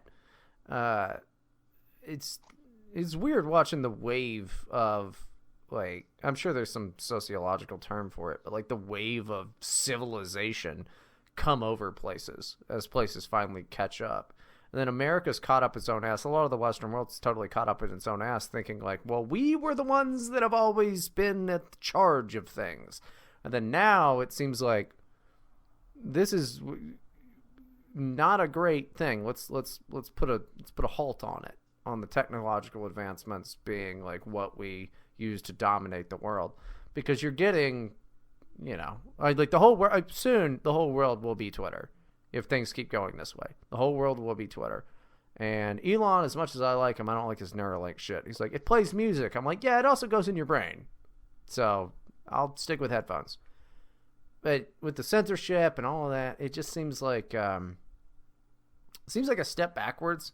But I know it's technologically like a big step forward and like a great tool of governance. But to like lose our liberties for the sake of more efficient governance is not good. Well, it's really what the Industrial Revolution was like and shit. But to lose our liberties for the sake of more efficient, and it is more efficient, governance is kind of a nightmare. So I guess I'm going to have to move to Dubai and just like buy Instagram girls and... Bryden confirmed for Ann Prim. Yeah, not really Ann Prim. You know, that was a joke I had on Twitter. And then people started actually calling themselves Ann Prim, and I was like, oh, that's stupid. Are you going to start telling me about Uncle Ted now, Bryden? Oh, yeah, Ted Kaczynski, that fucking really brilliant MK Ultra terrorist. Yeah, I think it's bad that he blew people up. Don't kill people. You know, that's what we're losing. No, everybody wants to overcorrect, I think. You know, and that's no good. But like, am I wrong here? I don't think I am.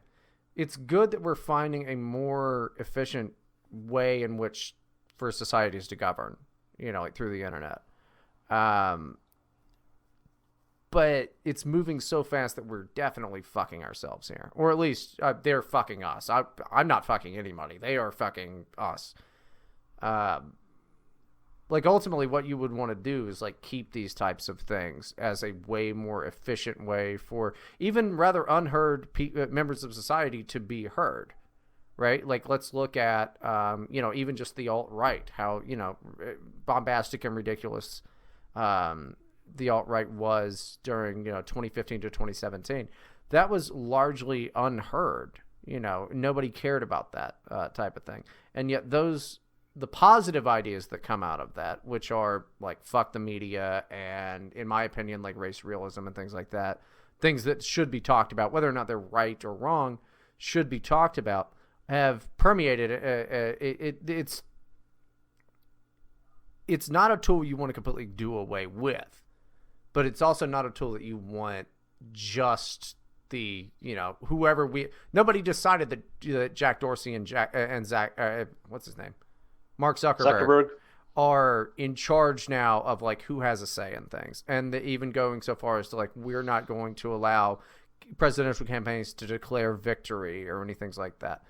You know, it seems like that's because it's kind of like the first guy that found fire. You know, he went around burning people with it. Like, he was like, we can cook food, but also I'm not going to tell you how to make it. You know, and then eventually people had to beat him up and go, how do we make fire? And then now that you know, you can roast a pig. And then they burned him alive as punishment. Yeah, that kind of always happens, though. You don't want to be the first guy to really innovate anything. But that changed with the tech people, though, because like the first guys to innovate anything are always giving it away for free. So in a way, while being real connected and stuff through the internet, we have learned, like our generation, guys in our 30s, the millennial generation, like we look at intellectual property differently. You know, we look at you know, like the whole idea of like open source software is like something that Microsoft, I'm sure, hates. you know, but like every time some guy's like, yeah, I pretty much just remade Photoshop. It's called GIMP. And if you like it, please donate some money. I did it because I was bored, and, you know, there you go. And I'm sure he gets a job at one of these nice companies. So, like, things do change, but things have to change slowly. I don't know. I'm kind of talking your ear off about the whole deal. It just, I don't want to get rid of the internet. I don't want to regulate the internet. Is really, I think, what it is. I want to regulate the people that think that they own the internet. It's a fair position. And eventually, Dubai will get, you know, their own type of internet where they aren't just buying women on Instagram. Hashtag tag the sponsor. Do you want to wrap the show up? Let's do it. All right, yeah. Well, I already did the news segment. So, Brian, anything you want to plug? No, I don't know. On the D Live doing stuff. Erica's out of town trying to get this Florida move all figured out. So Brian is doing the new podcast called "I Love You Beer," which is pretty funny. Thank you, man. Thank you. Yeah, I think it's all right. I'm trying to get It's a good podcast. You should go check it out. Yeah, I'm trying to get the bearings on how to do it. It's just an hour of me. How do you need to get bearings on a podcast that's just you? Well, because it's tough to just like talk for an hour straight. It's not that hard once I get going. You know, once I get going, I can just fucking free associate whatever bad things have happened to me really recently that I'm mad about. But trying to use less articles. This next time, I think I'm only going to have a couple because I feel like that's a crutch. You know, I want to get all ripped up and going, and I just want to talk about whatever is on my nerves, which is usually my recent fast food experiences. You know, I eat a lot of fast food, and they're always messing it up. So I'm hoping when I move to Florida that those fast food workers are better. And we'll talk about this afterwards because I think that this is true. Fast food's really gone downhill in my lifetime as far as like, because it's not cheap anymore, and it takes slightly less long than going to like a Red Robin or something. And it comes out at the same thing. Although Taco Bell's better than Red Robin because Red Robin does a lot of microwaving foods. So it is whatever. Do your research before you go around giving people $5. That's all I'm saying. Fair enough. And of course, you can find me at mattforney.com. All the other links will be in the description. That'll do it for this episode of Terror House Radio. Visit Terror House magazine at terrorhousemag.com every day for our latest short stories and poems and whatnot. Our books are at Terror House Press at terrorhousepress.com. Social media links in the description. And remember, you can always find past episodes of the show at terrorhouseradio.com. Terror House Radio is produced by Bryden Proctor and presented by Jugs. Intro music by Meme Extremist, Illegitimate Non Carborundum, Don't the Bastards Grinding Down. I'm Matt Forney with Bryden Proctor, and we are out.